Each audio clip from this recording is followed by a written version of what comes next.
नमस्कार, हमारे इस खास पेशकश में आपका बहुत बहुत स्वागत है। मैं हूं योगेश मिश्रा और आज हम बात करने वाले हैं लोगों को करोड़पति बनाने का सपना दिखाने वाली आरसीएम कंपनी के बारे में। इस खास पेशकश में हम आपको बताएंगे कि किस तरह से वार्षिक ड्रॉ के 70 करोड़ के नाम पर लोगों को, एंट्री पास के नाम पर शासन को और बिल में हेराफेरी करके सरकार को करोड़ों रुपए का चूना लगाया जा रहा है। तो शुरुआत करते हैं हमारे इस खास रिपोर्ट की।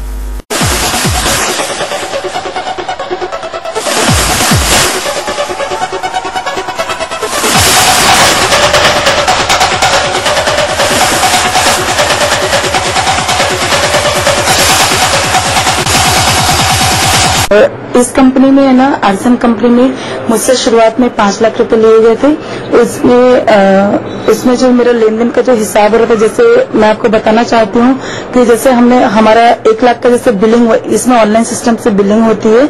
और जैसे मैंने 1 लाख रुपए का मैंने उनके अकाउंट में ट्रांसफर करवाया जो पैसा, तो उसकी जगह मुझे कई बार 75,000 या 80,000 का मुझे माल मिलता था डिपो से।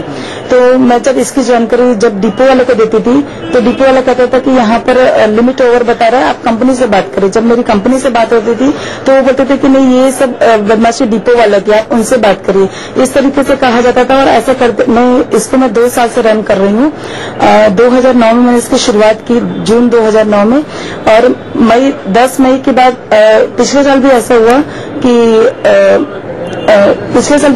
कि जब इसी तरीके से जब माल शॉर्ट में आने लगा मेरे पास, तो मेरा कैश बैलेंस बढ़ गया। और ये साइबर क्राइम का मामला है। मुझे न सिर्फ सॉफ्टवेयर चलाने की जानकारी है, लेकिन इसकी जो टेक्निकल जानकारी है वो मुझे नहीं आता है। तो ये सब वहीं से किया जाता है, ये सब ठगी की जाती है और ये मेरे साथ नहीं हो रहा है। इसी तरीके से पिछले साल मेरे से 2 लाख रुपए और भरवाया गया, कैश बैलेंस मेरा बढ़ा दिया गया। और फिर उसके बाद फिर मैंने 50,000 मुझसे और भरवाया गया। इसी तरीके से मेरा 9 लाख का इसमें लॉस दिखाया गया। और अभी मेरे पास न स्टॉक में कुछ माल है और न ही मुझे माल दिया जा रहा है। 10 मई 2011 से मेरे माल आना बंद हो गया है।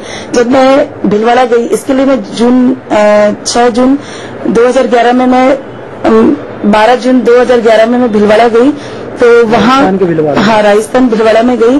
तो वहाँ के स्टाफ, जब मैं वहाँ के एमडी से मिली तो उन्होंने मुझसे ये कहा कि बोले कि आपको 2 लाख रुपए भरना पड़ेगा तभी आपके पास माल आएगा।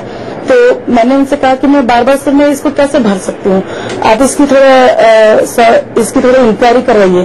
तो उन्होंने कहा कि नहीं, ऐसा कुछ नहीं, मैं बिजनेस के बारे में कुछ नहीं सुन सकता।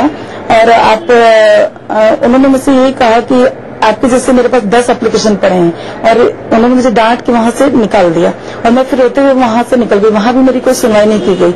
उसके बाद जब मैंने यहाँ आई तो यहाँ पर मैंने आके, और टिल्डा में मैंने आके यहाँ पर जो एफआईआर दर्ज करवाई थाने में, वहां पर भी मेरी आज तक एफआईआर, मैंने जो एप्लीकेशन आवेदन दिया तो वहां पर भी मेरी एफआईआर दर्ज नहीं हुई। और इसलिए मैं आज रायपुर आई हूँ और एसपी से मैं मिलने आई हूँ ताकि मेरी बात को सुना जा सके। छत्तीसगढ़ में आरसीएम एक नेटवर्किंग कंपनी है जो साइबर क्राइम के माध्यम से पूरे छत्तीसगढ़ की भोली भाली जनता को ठग रही है। ये रजनी जी आई भी है तिल्दा से, इन्होंने कंपनी के खिलाफ एफआईआर लॉन्च करवाना चाहा, लेकिन अभी तक तिल्दा थाने में इनकी एफआईआर लॉन्च नहीं हुई है। मैं भी इनको लेकर एसपी के पास जा रहा हूँ। छत्तीसगढ़ की भोली भाली जनता को नेटवर्किंग कंपनियों के माध्यम से लूटा जा रहा है।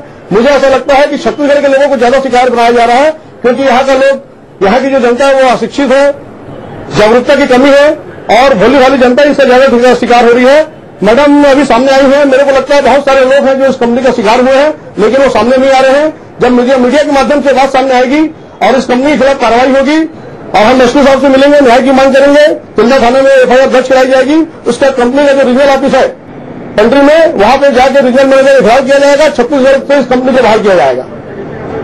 तो ये तो थी हमारी आज की खास पेशकश। पर कंपनी की फर्जीवाड़ी की कहानी पर हमारी रहेगी विशेष नजर। ये दर्द सिर्फ रंजनी कुंदनानी की ही नहीं है, बल्कि कंपनी ने ऐसे कई लोगों को दर्द दिया है जिनका दर्द अभी नासूर बन गया है। हमने इस मामले में संबंधित एक्साइज विभाग के अधिकारियों से भी बात करनी चाहिए, पर उन्होंने बिजी रहने का हवाला देकर हमसे बात करने की हिम्मत नहीं की। आरसीएम के किसी भी अधिकृत व्यक्ति से बात करने की भी कोशिश हमने की है, पर आपको बता दें कि कंपनी के छत्तीसगढ़ प्रदेश में कोई भी अधिकृत व्यक्ति ही नहीं है। कुल मिलाकर हम कह सकते हैं कि इस मामले से सब अपना पल्ला ही झाड़ते नजर आ रहे हैं। इसी तरह से आपसे जुड़े कई मुद्दों पर लगातार हमारी बात जारी रहेगी। आप देखते रहिए सिटी 24 न्यूज, अपना छत्तीसगढ़ अपना गौरव। और मुझे यानी कि योगेश मिश्रा को दीजिए इजाजत। नमस्कार।